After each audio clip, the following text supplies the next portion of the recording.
Doctor Manish ji का प्रवचन प्रारंभ होता है। काफ़ी लोग बाहर कुर्सी लगाकर बैठे हैं। लोगों की भी अजीब सोच है। यदि गर्मी हो तो आदमी फिर बाहर जाएगा, जबकि बाहर सर्दी है हल्की, फिर भी लोग बाहर बैठे हैं। आप अंदर आके जिनवाणी के चरणों में बैठे तो आपको सुनने में अच्छा लगेगा। ऐसी हमारी विनती है आपसे। जितने भी लोग बाहर बैठे हैं वो सब अंदर उठकर आ जाएं। येष सुरासुर मणुसिंद वंदिदम धोदघादिकं विमलम पड़मामि बड्ढमाणं तित्थं धम्मस्य कत्तारम।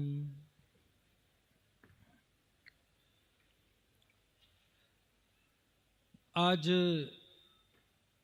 शांतिनाथ के दीक्षा का पावन प्रसंग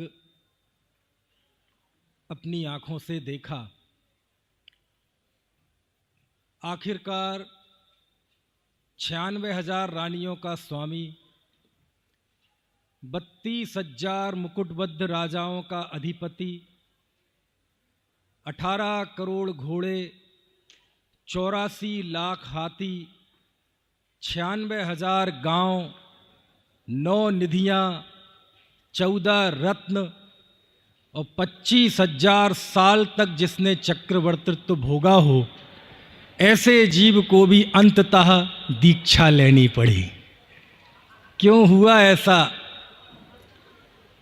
क्योंकि जब मैं कुंद कुंद भगवान के चरणों में जाता हूँ तो वो लिखते हैं, रवि सिज्जदि बत्थ धरो जड़ सासड़े जदबी हुई तिथैरो ड़ग्गो विमोख मग्गो शेषा उम्मग गया सब्बम।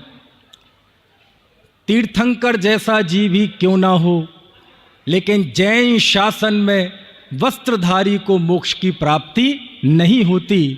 नग्नता ही मुक्ति का मार्ग है, शेष सभी उन्मार्ग है। कुंद कुंद देव की ये घोषणा, जिसने हमारे मस्तिष्क में ये बात स्थापित की कि 3 लोक 3 काल में कितना ही समृद्धशाली व्यक्ति क्यों ना हो, 6 खंडों की विभूति वाला व्यक्ति ही क्यों ना हो, अंततः वह भी क्लेश है, वह भी आकुलता है। तीर्थंकर जैसे जीव के लिए भी यदि स्थायी सुख शांति आनंद चाहिए तो उसे भी मुनि बनना पड़ता है, परिग्रह का त्याग करना पड़ता है। और ये एक शाश्वत सनातन सत्य आज हमने अपनी जीवंत आँखों से जीवंत रूप में हस्तिनापुर में देखा। मेरे सामने जो शास्त्र विराजमान है ये प्रवचन सार शास्त्र है, और आज इस दीक्षा के प्रसंग पर थोड़ी सी बात हम इसी प्रवचन सार के आधार पर करेंगे। इस प्रवचन सार में ये प्रवचन सार कलिकाल सर्वज्ञाचार्य कुंद कुंद देव की अनुपम रचना है। इसमें 275 गाथाएं हैं और इन 275 गाथाओं को टीकाकार आचार्य अमृतचंद ने 3 भागों में बांटा है। एक को कहा ज्ञान तत्व प्रज्ञापन, दूसरे को कहा ज्ञेय तत्व प्रज्ञापन, और तीसरे महाअधिकार का नाम है चरणान योग सूचक चूलिका। पहले अधिकार में 92 गाथाएं हैं, दूसरे अधिकार में 108 गाथाएं हैं और तीसरे अधिकार में 75 गाथाएं हैं। जब आचार्य भगवान ने ज्ञान तत्व प्रज्ञापन और ज्ञेय तत्व प्रज्ञापन यानी 200 गाथाओं में जब ज्ञान और ज्ञेय का स्वरूप बता दिया, सम्यक दर्शन और सम्यक ज्ञान का स्वरूप बता दिया, उसके बाद 201वीं गाथा में आचार्य भगवान लिखते हैं, एवं पड़मीय सिद्धे जिणबर बसहे पुणो पुणो समणे पड़ी वज्जदु सामंडम जदि इच्छदि दुख परिमोक्षम। वो लिखते हैं कि ज्ञान और ज्ञेय का स्वरूप जानने के बाद केवल ज्ञान, केवल सुख, 6 द्रव्यों का, सत्ता का ये स्वरूप जानने के बाद यदि आप दुख से छूटना चाहते हैं तो श्रामण्य अंगीकार करें। क्या अंगीकार करें? श्रामण्य अंगीकार करें। एवं पड़मीय सिद्धे जिणवर बसहे पुणो पुणो समणे पड़ी बज्जदु सामण्यम जदि इच्छदि दुख परिमोक्षम।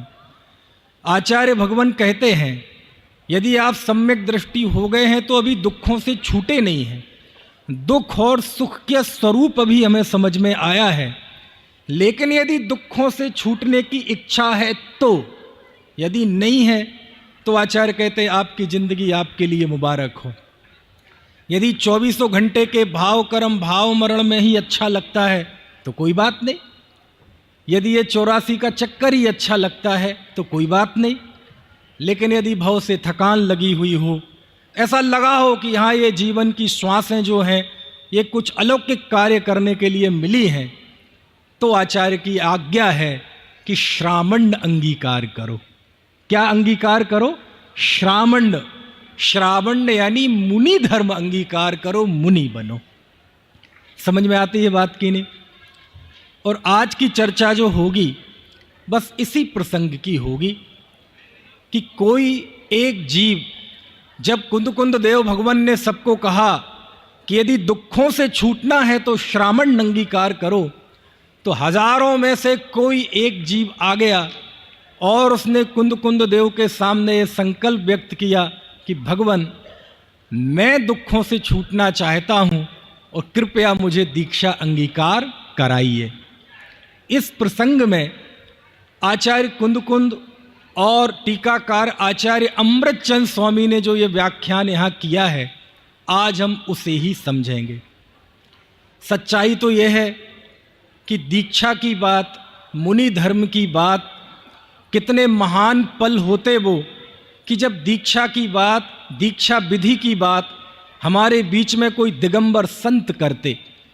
क्योंकि कोई दिगंबर संत विराजमान भी हो जाएं तो भले ही वो मुंह से एक भी लफ्ज ना बोलें, बावजूद इसके उनकी जो मुद्रा है वो अपने आप में मोक्ष मार्ग का उपदेश देती है।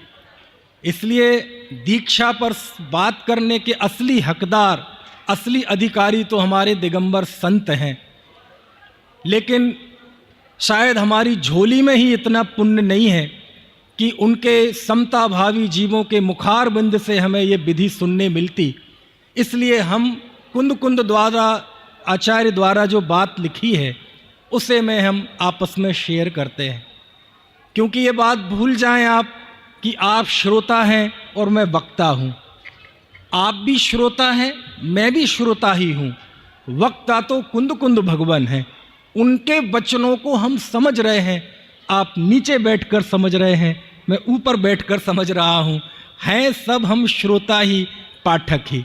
इसलिए इस भाव से नहीं कि मैं वक्ता हूँ आप श्रोता हैं, इस भाव से मैं ये दीक्षा की बात कर रहा हूँ कि वक्ता आचार्य हैं और हम सब मिलकर उसके श्रोता हैं। और जब कोई एक जीव आ गया कि भगवान मैं दीक्षा लेना चाहता हूँ, मैं दुखों से छूटा हुआ हूँ, तो फिर आचार्य 202वीं गाथा लिखते हैं और वो कहते हैं आपिच्छ बंधु बग्गम विमोच दो गुरु कलत पुत्तेहिम आसिज्जणाण दंसण चरित तव वीरया यारे। मैं जानता हूँ कि जो मैं ये गाथा बोल रहा हूँ, सभा में बहुत तेरे लोग ऐसे भी होते हैं जो कभी कभार व्याख्यान सुनते हैं, तो हो सकता है ये गाथाएं वगैरह उनकी समझ में सीधी ना आए। लेकिन आचार्यों की मूल गाथा दीक्षा के प्रसंग में यदि इस माइक से गुंजायमान ना हो तो मुझे ऐसा लगता है कुछ कमी रह गई, इसलिए मैंने आपको ये गाथाएं सुनाई। अब इस प्रसंग में आचार्य देव कुछ दीक्षा की विधि बताते हैं कि जब कोई दीक्षा लेता है तो दीक्षा में होता क्या है। तो आचार्य लिखते हैं कि जब भी कोई दीक्षार्थी आचार्य के समक्ष जाता है तो आचार्य कहते हैं जाओ पूछ कर आओ। क्या करके आओ? पूछ कर आओ। और वह पूछ कर आता है। आपिच्छ बंधु बग्गम विमोच दो गुरु कलत पुत्ते ही, कि वह जीव बंधु वर्ग से पूछकर और स्त्री पुत्र आदि से स्वयं को छुड़ाकर। कितनी बातें लिखी? बंधु वर्ग से पूछकर और स्त्री पुत्र आदि से स्वयं को छुड़ाकर आता है। जब हम अमृतचंद स्वामी की चरण में गए, चरणों में, और जब वो इस प्रसंग पर व्याख्या करते हैं तो बहुत गजब करते हैं। अमृतचंद स्वामी ने जब इन गाथाओं की व्याख्या की तो इन गाथाओं का नाटकीकरण कर दिया। नाटकीकरण से आशय ये होता है जैसे पंचकल्याणक को मंच पर प्ले के रूप में दिखाया जा रहा है ना, असल विधि तो पीछे हो रही है, पर्दे के पीछे प्रतिष्ठाचार्यों के द्वारा, जिससे आप सबका कोई सरोकार नहीं है, लेकिन उसका मंचन किया जा रहा है इस मंच पर। अमृतचंद स्वामी ने एक जीव जब दीक्षा लेता है तो उस दृश्य का मंचन जैसा किया, और उन्होंने एक दृश्य खड़ा किया कि एक जीव दीक्षा की आज्ञा लेने के लिए अपने परिवार वालों के पास जाता है, और उस समय उसके अपने परिवार वालों से क्या संवाद होते हैं, क्या बातचीत होती है, वो चर्चा बहुत मार्मिक है, और आगे के लगभग 30 मिनट में हम यही चर्चा करने वाले हैं। अमृतचंद स्वामी संवाद लिखते हैं, क्योंकि आप जानते हैं जब कोई एक नवयुवक दीक्षा का संकल्प लेके अपने घर परिवार के बीच में जाएगा तो आप क्या सोचते हैं, आसानी से घर वाले आज्ञा दे देंगे? कोई दीक्षा की स्वीकृति लेने जाएगा तो बच्चे चिपट चिपट के रोएंगे नहीं, पत्नियों के आंखों से आंसुओं का सैलाब नहीं आ जाएगा, माता पिता गले गले लगा के अपने बुढ़ापे की दुहाइयां नहीं देंगे। आप क्या समझ रहे हैं वो पल इतना आसान है? लेकिन जब कोई दीक्षा के लेने के लिए जाता है और सब अपना अपना राग दिखाते हैं, उस समय के अमृतचंद स्वामी ने तात्पर्य वृत्ति में संवाद लिखे, डायलॉग लिखे, और मालूम वो क्या कहते हैं? अपने पिता के पास जाकर वह जीव कहता है, हे मेरे शरीर के जनक, मैं जानता हूं कि तुम निश्चय से मेरे जनक नहीं हो, इसलिए अब मैं अपने अनादि जनक के पास जा रहा हूं। अपनी मां से कहते हैं, हे मेरी देह की जननी, मैं जानता हूं कि निश्चय से तुम अब मेरी जननी नहीं हो।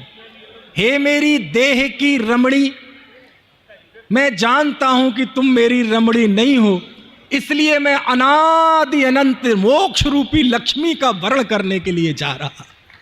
ऐसे ऐसे संवाद लिख। प्रश्न खड़ा होता है कि आखिर ऐसा क्यों कहा जा रहा है अपने माँ बाप के लिए? इन संबोधनों की जरूरत क्या है?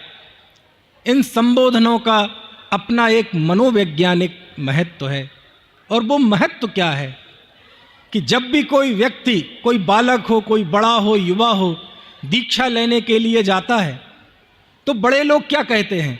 अरे बेटे, अभी तुम्हारी उम्र ही क्या है, अरे तुम्हारा जंगल में ध्यान कौन रखेगा, यहाँ हम हैं, माता पिता है, पत्नी है, भाई बहन है, आज तुम्हें कुछ भी हो जाता है, जरा सी भी कुछ सर्दी लग जाती है तो 10 लोग सेवा के लिए उपस्थित हैं। जब तुम एकाकी जंगलों में, संघों में रहोगे, मुनि संघ में, उस समय तुम्हारी क्या स्थिति होगी, तुम्हारी कौन देख रेख करेगा? समझ में आया? कैसे सर्दी गर्मी भूख प्यास सहोगे, कैसे परिचय सहोगे, कैसी दुनिया की तिरस्कार सहोगे? यहां तो सब लोग हैं, परिवार है, माता पिता है, समाज है, भाई बंधु हैं।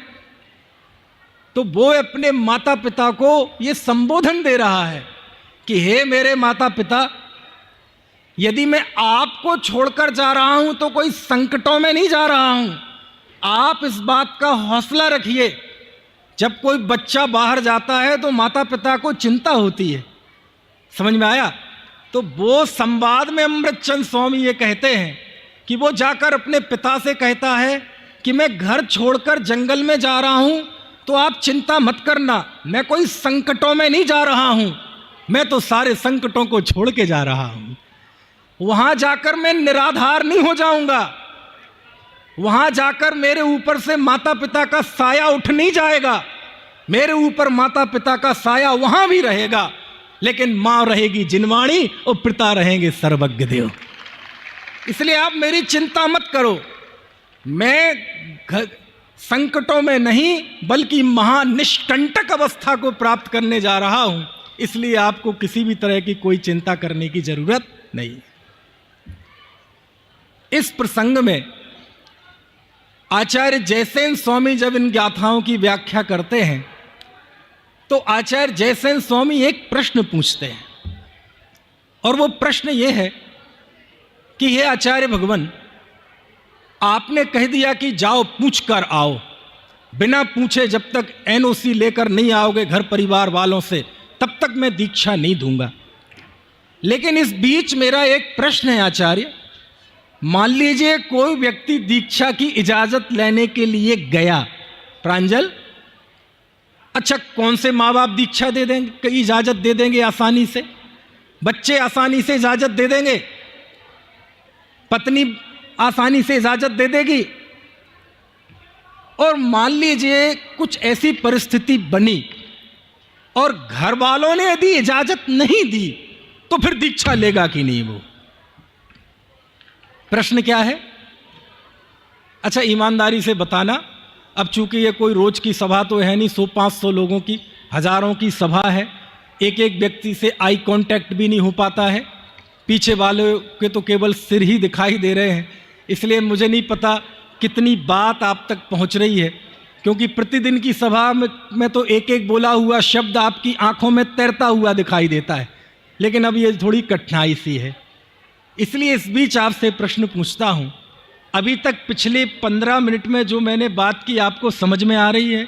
मैं कौन से स्टेशन से बात कर रहा हूं वो आपको समझ में आ रहा है? प्रश्न क्या है?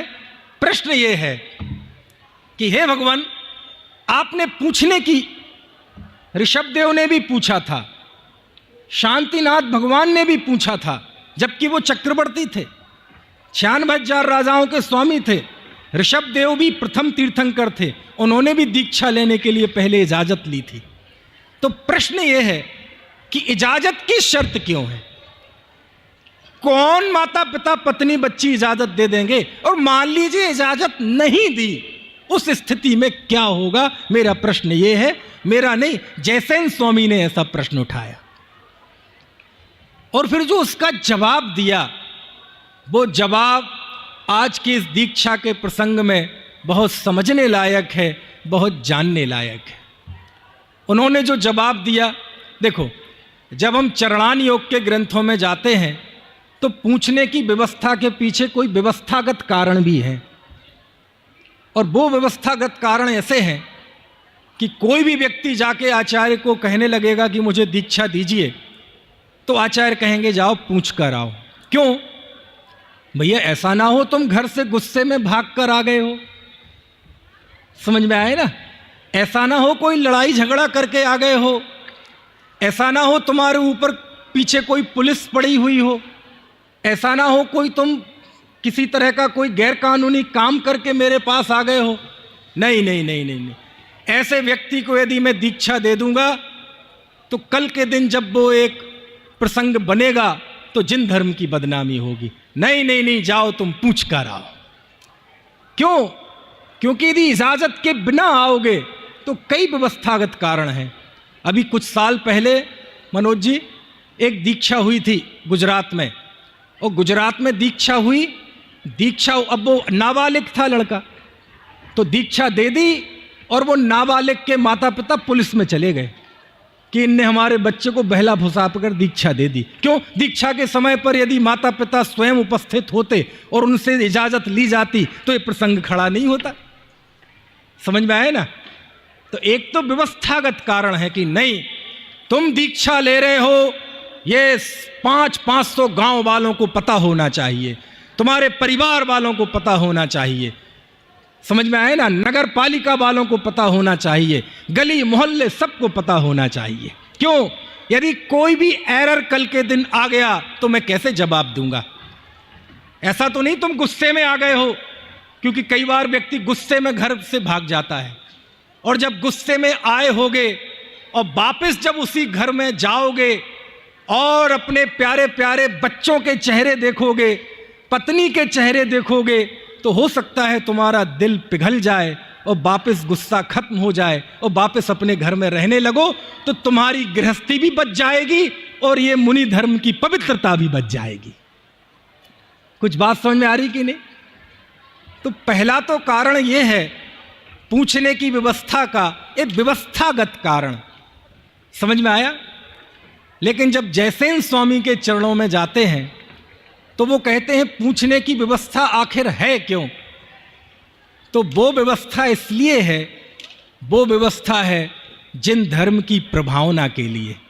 काय के लिए? जिन धर्म की प्रभावना। अब आप कहेंगे पूछने में कैसी प्रभावना? पूछने से कोई प्रभावना होती है? हाँ, पूछने से प्रभावना होती है। कैसे होती है प्रभावना? पूछने से मुनि धर्म की परंपरा चलती है। हाँ, परंपरा चलती है। कैसे चलती है? देखो बताते हैं कैसे चलती है। मैं आपसे पूछता हूं, एक कोई नवयुवक जब दीक्षा का भाव व्यक्त करेगा अपने घर परिवार वालों के पास, तो आप क्या सोचते हैं ये काम आसानी से हो जाएगा? अरे जब मोहल्ले वालों को, परिवार वालों को पता चलेगा कि हमारे मोहल्ले का बच्चा, हमारे गांव का बच्चा, हमारे परिवार का एक बालक दीक्षा लेने के लिए जा रहा है, तो बोलो तहलका मच जाएगा कि नहीं मच जाएगा? अरे मुझे वो सीन याद है कि जब किसी गांव के बच्चे का बाहर कोई सिलेक्शन होता था, ITI, IIT रुड़की में, मुंबई में, तो पूरा गांव का गांव उसे रेलवे स्टेशन छोड़ने आता था। मुझे वो भी दृश्य याद हैं आज से 25 साल पहले के, कि जब ये ट्रेन वगैरह के साधन नहीं थे 25-30 साल पहले, हमारे बुजुर्ग लोगों को याद होगा कि गांव के लोग जब शिखर जी की यात्रा के लिए जाते थे तो उनकी ऐसे विदाई होती थी जैसे अब ये लौट के नहीं आएंगे। समझ में आ रही बात की नहीं? मालाएं पहनाते थे, गिफ्ट देते थे, और घर के लोग ऐसे ही होते थे, ऐसे ही रोते थे कि मानो अब ये जा रहे हैं, आएंगे तो अच्छा है और हो सकता है ना भी आए। क्यों जी, मैं कुछ गलत बोल रहा हूं क्या? ऐसा ही होता था ना। यानी लौट तो सकते हैं, लेकिन यहां तो जो दीक्षा लेने जा रहा है इसके लौटने की गारंटी नहीं है। तो जब कोई ऐसा कोई परिवार का व्यक्ति दीक्षा की आज्ञा के लेने के लिए जाएगा, तो बोलो गांव में चर्चाएं होंगी नहीं होंगी, भीड़ इकट्ठी होगी कि नहीं होगी? और पहले बड़े बड़े परिवार होते थे, 50-50, 60-60 लोग रहते थे, 3-3 पीढ़ी साथ, चाचा ताऊ, मौसा मौसिया, आजी जिज्जी, समझ में आए ना? वो सारे इकट्ठे हो जाते हैं कि नहीं? अब एक तरफ सारी मोहियों की सेना खड़ी हुई है और एक तरफ एक दीक्षा का संकल्प लिए हुए एक निकट भव्य जीप खड़ा हुआ है। कितनी सेनाएं हैं? 2 सेनाएं हैं। सामने ये मोहियों की सेना है और एक तरफ एक संकल्प लिए हुए एक जीप खड़ा है। अब दोनों के बीच में जो संवाद होंगे वो कैसे होंगे? कैसे होंगे आप समझ सकते हैं ना। उस समय जब यह एक व्यक्ति दीक्षा का संकल्प लेकर अपने वाक्य दोहराता है, माता अपना प्यार दिखाती है, पिता अपना प्यार दिखाते हैं, भाई बहन अपना प्यार दिखाता है, बच्चे अपना प्यार दिखाते हैं, और वो संकल्प करता है नहीं, अब इस राग की आग में बहुत जल लिए, जिंदगी की सारी जिम्मेदारियां खूब पूरी की, खुशी से पूरी की, लेकिन अब ये जीवन का शेष समय मैं इस राग में नहीं बिता सकता। हमसे कोई गलती हो गई क्या? नहीं नहीं, आपसे कोई गलती नहीं हुई है। बेटे हमारे प्यार में कोई कमी रह गई क्या? नहीं, आपके प्यार में कोई कमी नहीं है, लेकिन बस अब तो ये दूसरा ही मार्ग मैं चुनना चाहता हूं। और जब सब अपना राग का आकर्षण दिखाते हैं और ये व्यक्ति अपना संकल्प बार बार दोहराता है, तो उसके संकल्प को देखकर ना जाने कितने लोग दीक्षा ले लेते हैं। कुछ बात समझ में आती? इसलिए वो पूछने जाता है। जब एक 25 साल का बालक दीक्षा का संकल्प दिखाता है, तो वहीं में लाइन में खड़े हुए उसके दादा भी हैं, उसकी दादी भी हैं, उसके नाना भी हो सकते हैं, उसकी नानी भी हो सकते हैं, उसका ताऊ भी हो सकता है, ताई भी हो सकती है। तो ये बड़ी बड़ी उम्र के लोग शर्म से गड़ जाते हैं। किस शर्म से? कि भरे यौवन में इसको दीक्षा का भाव आ रहा है, मुझे क्यों नहीं आ रहा। कुछ बात समझ में आ रही है कि नहीं? माता पिता गड़ जाते हैं शर्म से कि बेटे को दीक्षा का भाव आ रहा है, दीक्षा में जाने की उम्र तो मेरी है, लेकिन इसे भाव आ रहा है, धन्य है ये, और मुझे भाव नहीं आ रहा, लानत है मुझे। इस बात को सोचकर ना जाने कितने लोग दीक्षा ले लेते। समझ में आया? और आप चले जाइए प्रथमान योग में। प्रथमान योग में जितनी भी दीक्षाएं होती हैं, आप देखना ज्यादातर दीक्षाएं अकेले की नहीं होती। एक आदमी दीक्षा लेता है और ना जाने कितने उसके साथ दीक्षा ले लेते हैं। समझ में आया है? जम्बू कुमार, जिनकी 4 अप्सराओं जैसी सुंदर कन्याओं के साथ शादी हुई थी, पहली रात थी, और शादी के बाद की पहली रात का क्या स्वरूप है, बहुत ज्यादातर गृहस्थ लोग यहां बैठे हैं, सबको पता है। शादी हुई थी, अप्सराओं जैसी 4 पत्नियां थीं, पहली रात थी, और वह तत्व चर्चा कर रहे हैं। और जब सुबह हुई, लोग तो उत्सव की तैयारी में थी, सामियाने लगे हुए थे, दावतों की तैयारियां हो रही थी, डीजे वाले, शहनाई वाले, बाप, क्योंकि आजकल एक दिन का उत्सव थोड़ी होता था, पहले शादी भी महीनों चलती थी। उत्सव के लिए तैयार थे कि अब राजकुमार निकलेंगे, बधाइयां होगी, डांस होगा। समझ में आया? और यहां देखा कि जम्बू कुमार बाहर निकलते हैं और सीधे अपने पिता के पास जाते हैं। आपका विकल्प मैंने पूरा कर दिया, अब हमारी जिम्मेदारी खत्म, अब बस, अब हमें दीक्षा की आज्ञा दीजिए। अरे बेटे क्या कह रहे हो? ये अभी शादी हुए कुछ घंटे हुए हैं। पिताजी आपको घंटे दिख रहे हैं, मुझे पल पल दिख रहा है। और जब जम्बू कुमार के अंदर का उछलता हुआ पौरुष जब उनकी वाणी में आया, और उसका यह असर हुआ कि वहां भीड़ लग गई दीक्षा लेने वालों की। माता पिता कहते हैं तुम ही लोगे? बेटे हम भी तुम्हारे पिता हैं, हम भी तुम्हारे साथ दीक्षा लेंगे। मां कहती है मैं भी तुम्हारी मां हूं, तुम मेरे बेटे हो, तुम्हारी रगों में मेरा खून है, मैं भी दीक्षा लूंगी। चाचा ताऊ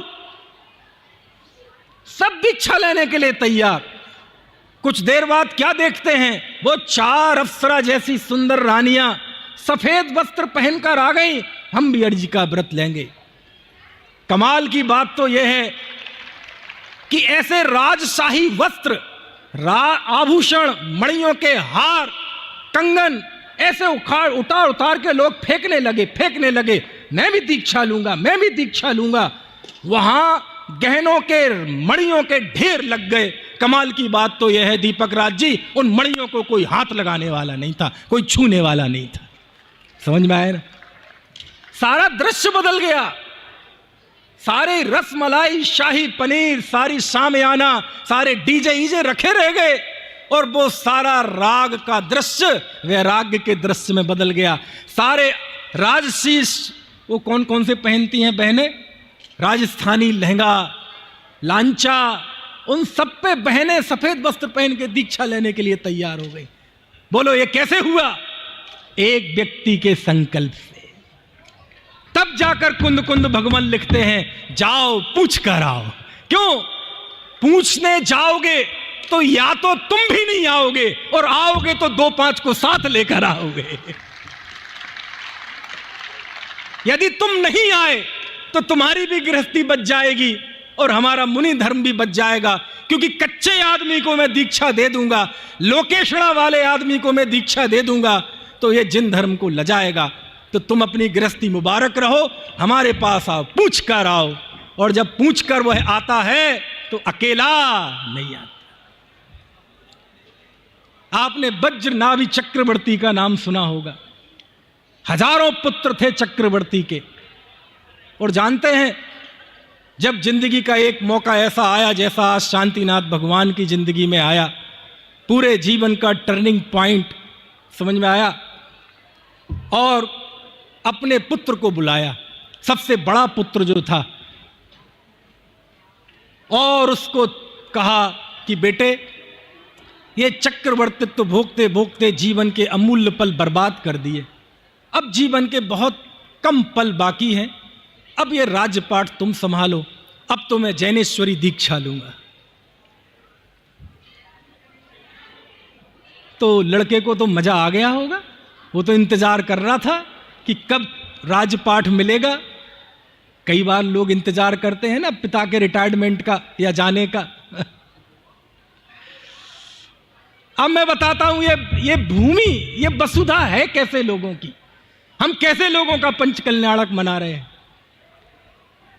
तब वह चक्रवर्ती सम्राट बोला, ओ बेटा बोला, 6 खंडों की विभूति, 96,000 रानियां, 32,000 मुकुटबद्ध राजा, 18 करोड़ घोड़े, 84 लाख हाथी, 96,000 गांव, 3 करोड़ गायें, वो चक्रवर्ती तिलक करने जा रहा है अपने बेटे को कि बेटे अब तुम संभालो राज्यपाठ, मैं तो अब दीक्षा लूंगा।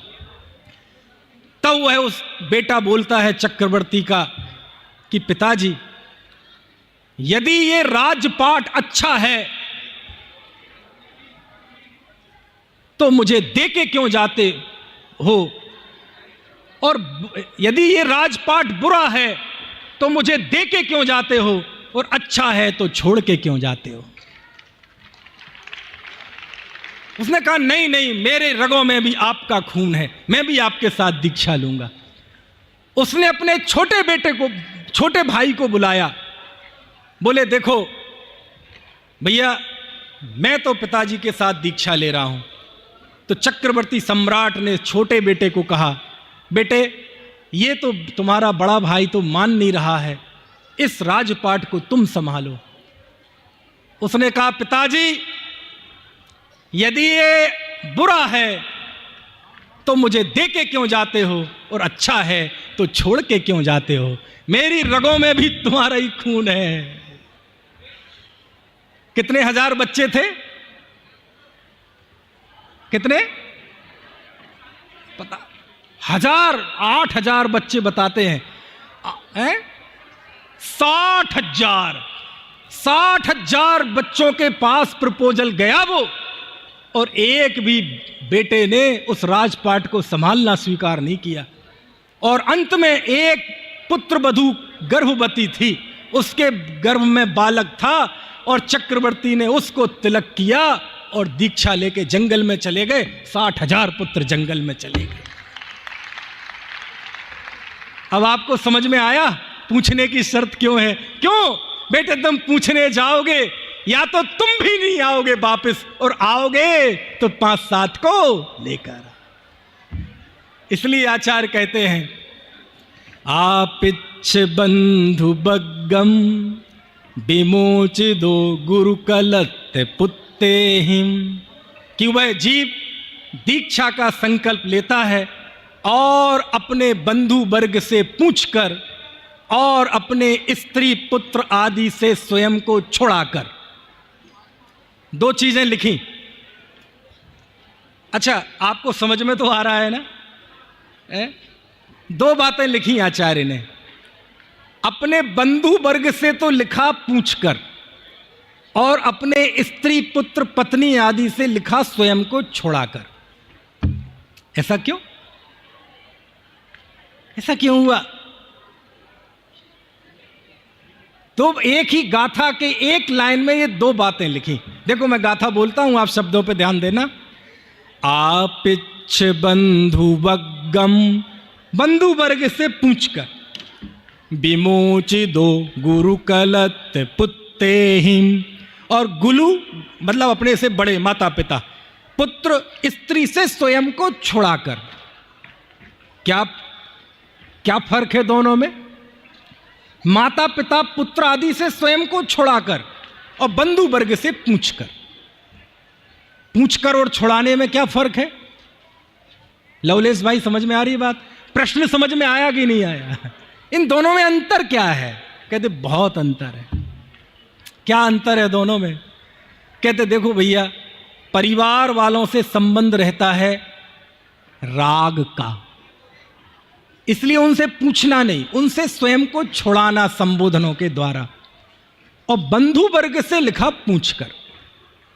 अब प्रश्न, ये पूछने की बात मतलब क्यों? बंधु वर्ग यानी कौन? बंधु वर्ग मतलब सीधे अर्थों में कहें तो अपने दोस्त, यार, भाई, इनसे स्वयं पूछकर। अब प्रश्न, इनसे पूछने की शर्त क्यों है? उनसे तो छुड़ाकर और इनसे पूछकर, ऐसा क्यों? उसके पीछे बहुत बड़ा मनोवैज्ञानिक कारण है। पूछने की शर्त इसलिए है क्योंकि देखो, माता पिता के चेहरों पे, पत्नी बच्चों के चेहरों पे तो मतलब चश्मा लगा रहता है मोह का। जैसे माता पिता को तो अपने बच्चे में कोई कमी दिखती नहीं। समझ में आए ना? बच्चों के लिए पिताजी हीरो हैं, तो माता पिता को तो रहता है राग। उनको तो हमारे गुण दोष दिखते नहीं, उन्हें तो गुण ही गुण दिखते हैं। लेकिन हमारे जो दोस्त यार रहते हैं वो हमारी रग रग से वाकिफ होते हैं, वो हमारी एक एक नस को जानते हैं। इसलिए आचार्य कहते हैं अपना संकल्प अपने मित्र दोस्त यार यानी अपने साधर्मियों को बता के आओ जरा। क्यों? देखो मैं बताता हूं क्यों। एक व्यक्ति गया अपने साधर्मी से और कहा, हे भाई, मेरे दीक्षा लेने का भाव है, मैं दीक्षा लेना चाहता हूं। अब देखो वो भाई, देखो दोस्त है ना, वो आपकी रग रग को जानता है। वो सीधे नहीं कह देगा ले लो, वो आपको बहुत गहराई से जानता है। वो मानो क्या कहे, ओ भाई, ओ रहने दे, मैं तुम्हें अच्छी तरह जानता हूं, तेरा तो भावुकता आती है तो एकदम पहाड़ पर चढ़ने के लिए तैयार हो जाता है, और जब भावुकता का भूत उतरता है तो खाली हाथ आ जाता है। अरे मैं तुझे बचपन से जानता हूं, जोश जोश में हर काम करने के लिए तैयार हो जाता है। इस परीक्षा की भी तैयारी, उस परीक्षा की तैयारी, जोश जोश में कर देता है, हवा भर देते हैं मोटिवेशनल गुरु, और जब वो भावुकता का भूत उतरता है तो जमीन पे आके पड़ जाता है। मैं जिंदगी में बहुत अच्छी तरह से जानता हूं, अभी अभी तुझे भावुकता हो रही है दीक्षा लेने की, अभी थोड़ी देर की भावुकता जाएगी और फिर यदि बन भी गया मुनि तो मुनि धर्म को नष्ट करेगा। रहने दो, तुम घर में बैठो। कुछ बात समझ में आ रही कि नहीं? क्यों? दोस्त है ना, साधर्मी है ना, साधर्मी आपके रग रग से वाकिफ है। क्यों? साधर्मी आपको आपका परिचय कराता है, वो आपको आपका यथार्थ बताता है कि आप हो कहां। क्योंकि ये मार्ग भावुकता का नहीं है, ये मार्ग भावुकता में आके पहाड़ पर चढ़ने का नहीं है। ये बहुत सोच समझ कर वो शांति के साथ, पूरी ऊर्जा के साथ अपनाने का है। यदि गलत रास्ते पे होगा तो माता पिता तो आपको गुमराह कर सकते हैं, लेकिन दोस्त आपको कह देगा नहीं, तुम्हारा रास्ता गलत है, तुम और तैयारी करो, अभी तुम दीक्षा के लायक नहीं हो, ये तुम्हारी क्षणिक भावुकता है। लेकिन एक दूसरा जीव है जो असल में पात्र है। जब वह अपनी अनुभूतियां अपने साधर्मियों से शेयर करता है, अपने साधर्मी से, अपने दोस्त से जाकर कहता है कि हे भाई, मैं दीक्षा लेना चाहता हूं, तो वो दोस्त कहता है, ओहो, मुझे तो इसी दिन का इंतजार था, मैंने पूरी जिंदगी तुम्हारे साथ बिताई है, मैं तुम्हारी रग रग को जानता हूं, मुझे पता है कि जिंदगी में जो संकल्प तुमने लिया है, जब तक वो संकल्प पूरा नहीं हो गया तुम ठीक से सोए भी नहीं हो। जो संकल्प तुम ले लेते हो, संकल्प को पूरा करते हो। मुझे तुम्हारी संकल्प शक्ति का अच्छी तरह से पता है। मैं जानता हूं मेरे दोस्त, यदि तुमने दीक्षा का संकल्प लिया है तो तुम अपने कार्य को जरूर पूरा करोगे। जाओ तुम दीक्षा अंगीकार करो। समझ आए? दोस्त जानता है। मैं जानता था दोस्त, मैं तुम्हारे साथ जिंदगी भर रहा हूं, तुम्हारे साथ उठा हूं, बैठा हूं, खेला हूं, व्यापार किया है, नौकरी किया है, मैं तुम्हारे साथ नाचा भी हूं, गाया भी हूं, लेकिन मैंने जिंदगी के हर प्रसंग में, जिंदगी के हर उतार चढ़ाव में तुम्हारे साथ रहते हुए मैंने तुम्हारे अंदर एक अजीब किस्म की तड़फन, अजीब किस्म की विरक्ति महसूस की है।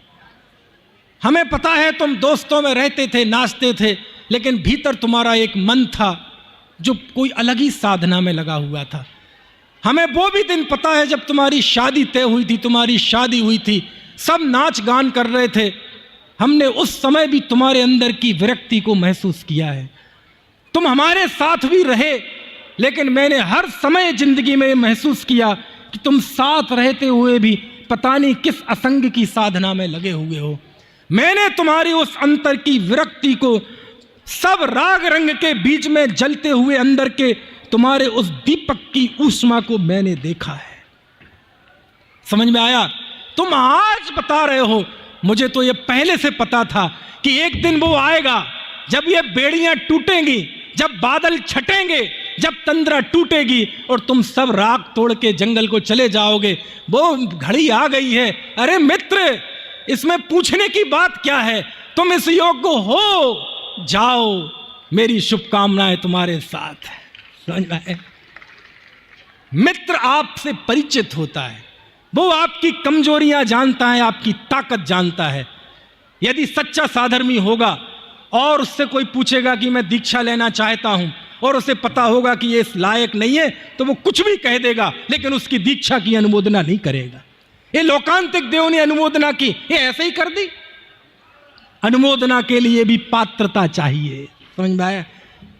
इसलिए क्या लिखा कि बंधु वर्ग से पूछकर और माता पिता से स्वयं को छुड़ाकर अब वह आचार्य के समक्ष जाता है। और उस समय का वर्णन जब कुंद कुंद देव करते हैं तो आनंद आ जाता है।